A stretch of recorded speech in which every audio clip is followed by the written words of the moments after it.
یعنی منور چاند، روشن چاند. ڈیئر اسٹوڈینٹس لسن اٹینٹیولی. افسوس کے چاند کی سی صورتوں اور منور نورانی چہرے والے زیر زمین سو رہے ہیں. کسی نے کیا خوب فرمایا، نہیں محتاج زیور کا جسے خوبی خدا نے دی، نہیں محتاج زیور کا جسے خوبی خدا نے دی، کہ دیکھو خوش نما لگتا ہے کیسے چاند بے گہنے. اس شعر میں پردہ خاک میں سو رہے جا کر افسوس، پردہ رخسار پہ کیا کیا مہ تاباں لے کر. اس شعر میں شاعر نے زندگی کی بے ثباتی اور بے وقتی کا ذکر کیا ہے. ہر ذی نفس اپنے حصے کی سانسوں کے تار میں الجھا ہوا جیتا ہے، اور سانس کے تار کے ٹوٹتے ہی دنیا و مافیا سے منہ موڑ کر پردہ خاک میں جا سوتا ہے. کیسے کیسے پری جمال، خوبصورت، حسین و جمیل لوگ اس خاک کے پردے میں سو رہے ہیں. ان کے رخسار پر مہ تاباں کا نور جھلکا کرتا تھا، مگر افسوس کہ آج وہ پیوند خاک ہیں، خاک میں سو رہے ہیں. اللہ باقی من کل فانی کی تفسیر بیان کر رہے ہیں. ابر کی طرح سے کر دیں گے عالم کو نہال. ڈیئر اسٹوڈینٹس نہال یعنی خوش. ابر کی طرح سے کر دیں گے ایک عالم کو نہال، ہم جدھر جاویں گے یہ دیدے گریاں لے کر. دیدے گریاں یعنی روتی ہوئی آنکھ. ابر کی طرح سے کر دیں گے عالم کو نہال، ہم جدھر جاویں گے یہ دیدے گریاں لے کر. ڈیئر اسٹوڈینٹس شاعر کہتا ہے کہ جس طرح ابر کرم برس کر سارے عالم کو نہال کر دیتا ہے. Dear students listen carefully. ابر کی طرح سے کر دیں گے عالم کو نہال، ہم جدھر جاویں گے یہ دیدے گریاں لے کر. ہم اپنی روتی آنکھ سے دنیا کو خوشگوار کر دیں گے جیسا کہ ابر کرتا ہے. شاعر کہتا ہے کہ جس طرح ابر کرم برس کر سارے عالم کو نہال کر دیتا ہے، اسی طرح ہم جدھر سے گزریں گے اپنے دیدے گریاں سے آنسو برسا کر سارے عالم کو نہال کر دیں گے.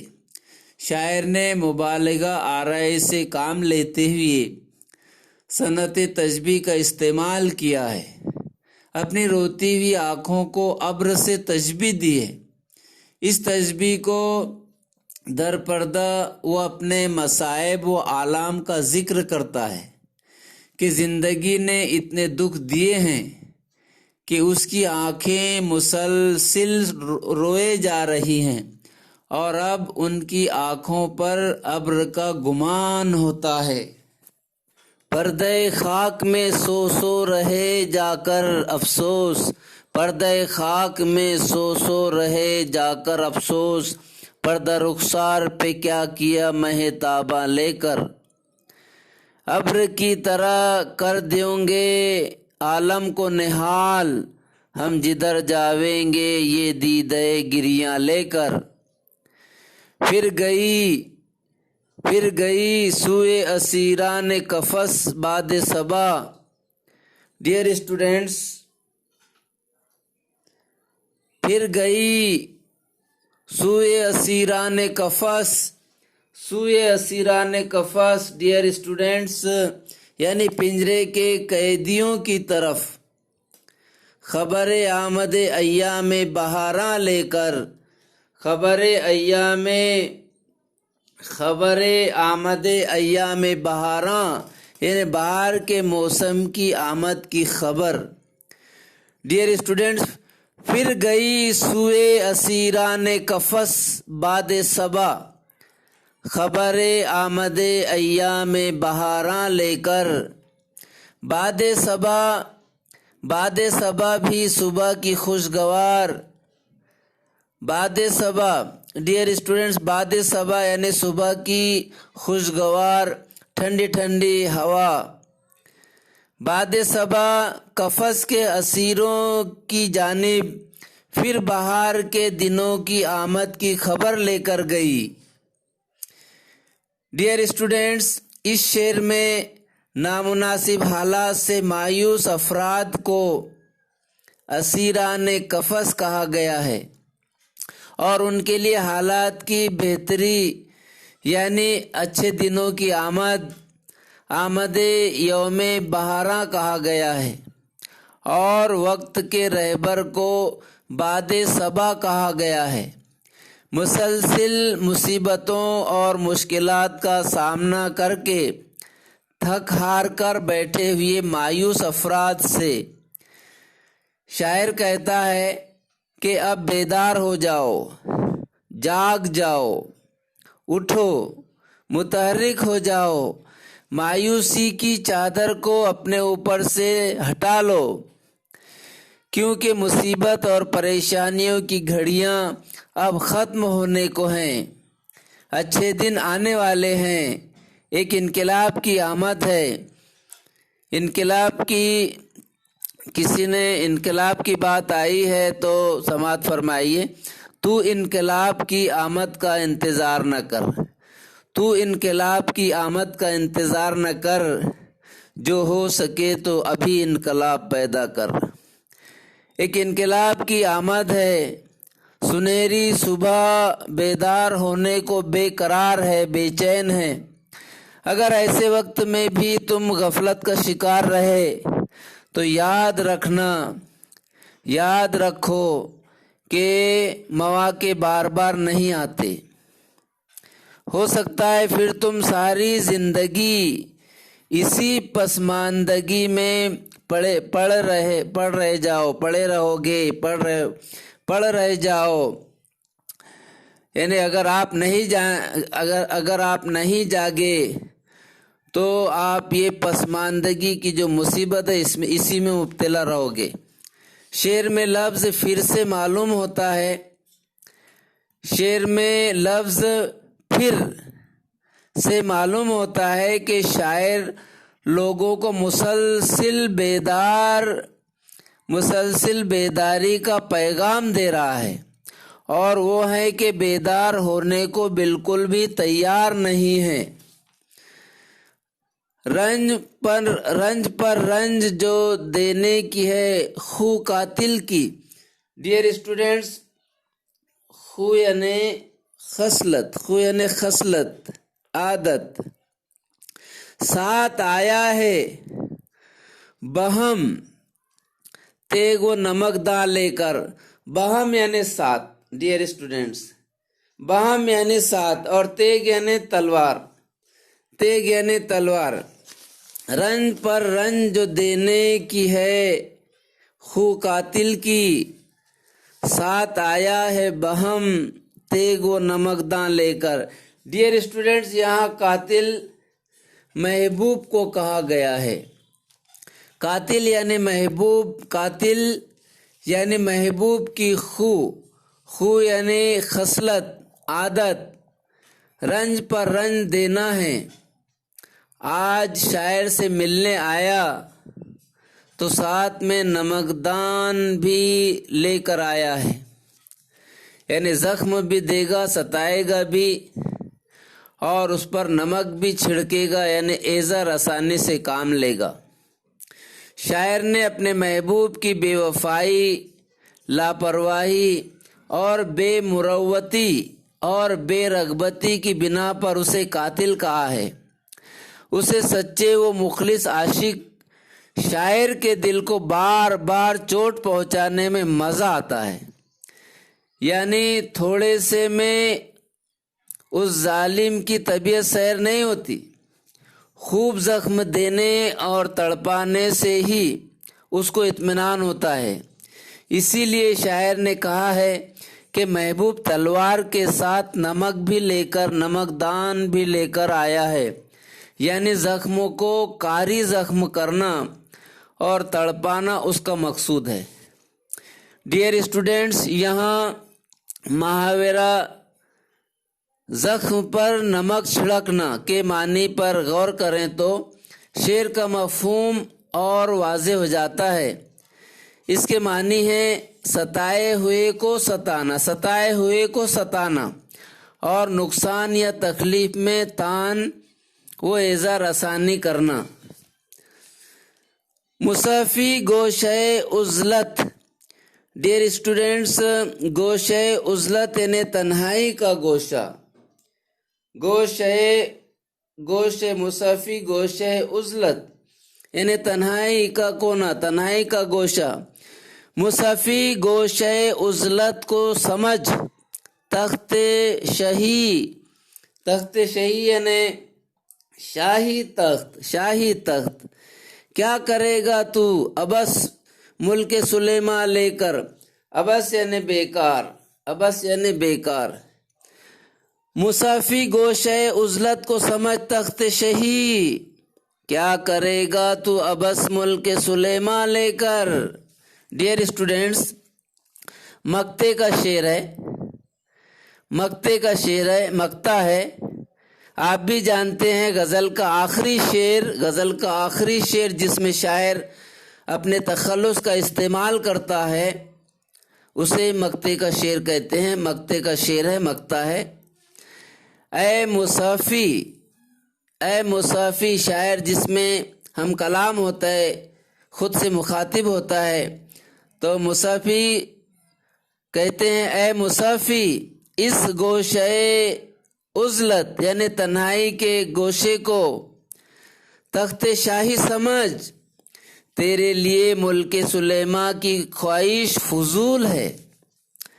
ڈیئر اسٹوڈینٹس، شاعر سلطنت، حکومت و اقتدار کی ہوس اور مال و زر کی لالچ کو اچھا نہیں سمجھتا، اسی لیے وہ اپنے آپ سے کہہ رہا ہے، خود سے مخاطب ہے کہ اے مصافی گوشہ نشینی اختیار کر، یہی تیرے لیے باعث عاقبت ہے۔